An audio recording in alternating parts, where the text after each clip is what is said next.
Dituduh melakukan genosida terhadap warga Palestina, Israel bersikeras di pengadilan tertinggi PBB pada hari Jumat, 12/1, bahwa perangnya di Gaza adalah pembelaan sah rakyatnya dan sebaliknya mengatakan bahwa Hamas bersalah karena melakukan genosida. Israel menggambarkan tuduhan yang dilontarkan oleh Afrika Selatan sebagai tuduhan munafik, dan mengatakan bahwa salah satu kasus terbesar yang pernah diajukan ke Mahkamah Internasional itu mencerminkan dunia yang terbalik.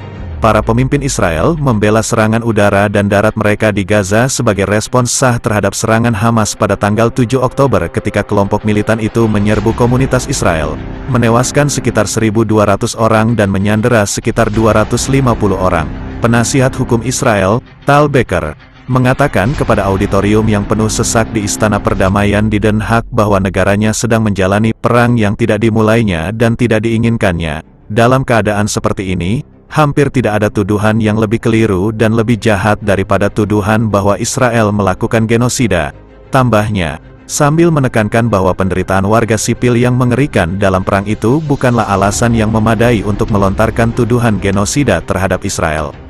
Pengacara Afrika Selatan pada hari Kamis meminta pengadilan untuk segera memerintahkan penghentian operasi militer Israel di wilayah pesisir yang terkepung dan yang dihuni sekitar 2,3 juta warga Palestina. Keputusan atas permintaan tersebut mungkin akan memakan waktu berminggu-minggu, dan keseluruhan kasus kemungkinan akan memakan waktu bertahun-tahun, meskipun tidak jelas apakah Israel akan mematuhi apapun perintah pengadilan tersebut.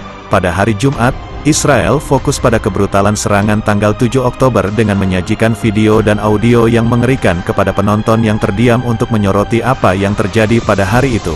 Mereka menyiksa anak-anak di depan orang tua dan orang tua di depan anak-anak, membakar hidup-hidup sejumlah orang, termasuk bayi, dan secara sistematis memperkosa dan memutilasi sejumlah perempuan, laki-laki dan anak-anak, kata Becker. Permintaan Afrika Selatan, katanya, merupakan upaya untuk mencegah Israel melakukan pertahanan terhadap serangan tersebut. Afrika Selatan berargumentasi, bahkan ketika bertindak untuk membela diri, negara-negara yang diserang diwajibkan oleh hukum internasional untuk mengikuti aturan perang, dan Mahkamah Internasional harus memutuskan apakah Israel telah melakukannya. Israel sering memboikot pengadilan-pengadilan internasional dan penyelidikan-penyelidikan PBB karena dianggap tidak adil dan bias. Namun kali ini, para pemimpin Israel telah mengambil langkah yang jarang terjadi, yaitu mengirimkan tim hukum tingkat tinggi. Sebuah tanda betapa seriusnya mereka menanggapi kasus ini dan kemungkinan besar mereka takut bahwa perintah Mahkamah Internasional untuk menghentikan operasi militer akan menjadi pukulan besar bagi kedudukan internasional negara tersebut. Meski begitu, Becker menolak tuduhan tersebut dan menganggapnya kasar dan mencari perhatian. Kita hidup di era media sosial dan politik identitas, di mana kata-kata dengan mudah dilontarkan. Keinginan untuk menggunakan istilah yang paling keterlaluan untuk memfitnah dan menjelek-jelekan, bagi banyak orang, sangat sulit ditepis. Katanya, ia mengatakan tuduhan genosida seharusnya ditujukan pada Hamas. Jika ada tindakan yang dapat dikategorikan sebagai genosida, itu adalah tindakan yang dilakukan terhadap Israel, kata Becker. Hamas, katanya, dengan bangga mengumumkan agenda pemusnahan, yang bukan merupakan rahasia dan tidak diragukan lagi. Lebih dari 23.000 orang di Gaza telah terbunuh selama kampanye militer Israel. Menurut Kementerian Kesehatan di wilayah yang dikuasai Hamas itu, hampir 85% penduduk Gaza terpaksa meninggalkan rumah mereka.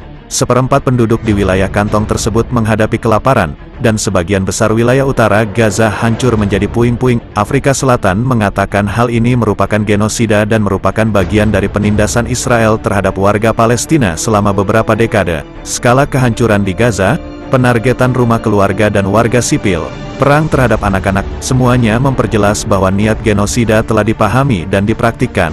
Maksud yang diutarakan adalah penghancuran kehidupan warga Palestina, kata pengacara Afrika Selatan Tembeka Ncukai Tobi.